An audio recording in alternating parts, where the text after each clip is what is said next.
Paris में एक परिषद हुई जिसमें विश्व पर्यावरण पे चर्चा हुई। विश्व में जो पृथ्वी का तापमान बढ़ रहा है उसके ऊपर चर्चा हुई। वाहनों से होने वाले प्रदूषण के ऊपर चर्चा हुई। फैक्ट्रियों से और उद्योगों से निकलने वाले धुएं के ऊपर चर्चा हुई।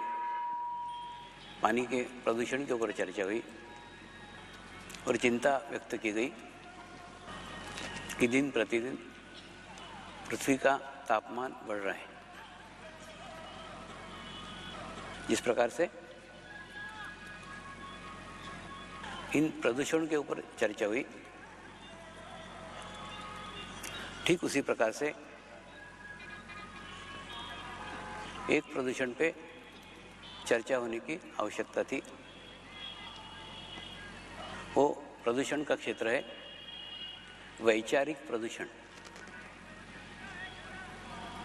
ये वैचारिक प्रदूषण से हमारा आशय मनुष्य जो विचार करता है और जो विचारों से वातावरण में वैचारिक प्रदूषण फैलता है, ऐसे प्रदूषण से है। ऐसा वैचारिक प्रदूषण जितनी ज़्यादा बस्ती होगी, जितना बड़ा शहर होगा, जितनी बड़ी जनसंख्या होगी, उतना ही अधिक होता है। और दूसरा, फिर एक शहर के लोग जो विचार रखते हैं उसी प्रकार के विचार सारे शहर के लोग रखना प्रारंभ कर देते हैं। क्या कारण है?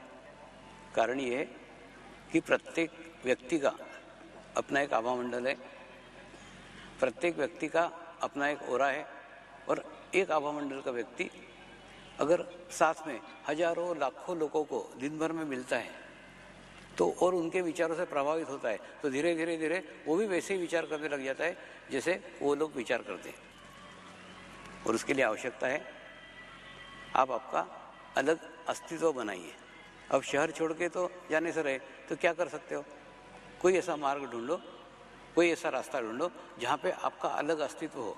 होता है ना, आपके भी दैनिक जीवन में आपको अनुभव आता है। जब आप बाथरूम में नहाते समय आपका एकदम अलग अस्तित्व रहता है। भले ही छोटी सी 5x7 की बाथरूम हो, लेकिन वहाँ नहा रहे हैं, आप अकेले हैं तो एकांत में, तो आपको वहाँ एकांत मिलता है, अकेले मिलते हैं तो देखते हैं आपको वहाँ बहुत अच्छे अच्छे आइडियाज़ आते हैं, बहुत अच्छे अच्छे विचार आते हैं। क्यों आते हैं? क्योंकि वहाँ पे आप अकेले रहते हैं। ठीक उसी प्रकार से अगर आप खूब भीड़ में रहेंगे, सदैव वैचारिक प्रदूषण में रहेंगे, तो उससे क्या नुकसान है बताता हूँ। पहली बात तो एक है मनुष्यता और एक है मनुष्य। तो जितने वैचारिक प्रदूषण में रहेंगे उससे मनुष्यता धीरे धीरे कम हो रही है। यानी हमारा शरीर का प्रभाव हमारे ऊपर अत्यधिक पड़ रहा है और शरीर का प्रभाव बढ़ने के कारण हमारे अंदर की संवेदनशीलता कम हो रही है। और संवेदनशीलता कम हो रही है तो हमारे अंदर की मनुष्यता कम हो रही है। हमारे अंदर सुरक्षा की भावना बढ़ रही है, असुरक्षा की भावना बढ़ रही है। सदैव अपने आप को मनुष्य असुरक्षित महसूस करता है। और जितना वैचारिक प्रदूषण बढ़ते जाएगा उतने ही आपका शरीर भाव वृद्धिगत हो जाएगा। और धीरे धीरे इतने विचार करते हैं कि आप देखोगे लोग सड़क पे बड़बड़ाते हुए जाते हैं, बड़बड़ करते जाते हैं। क्या कर रहे हैं? कुछ नहीं, मैं आपस में मेरी बात कर रहा हूँ। ऐसा माने आपको एक प्रकार की ये बीमारी है, ये मानसिक तनाव है। ये मानसिक तनाव के कारण मानसिक रोगी निर्माण हो रहे हैं, कई प्रतिशत निर्माण हो रहे हैं और बहुत बड़ी संख्या में हो रहे हैं, जिसके बारे में किसी को भी जानकारी नहीं है, किसी को भी उधर ध्यान नहीं गया है।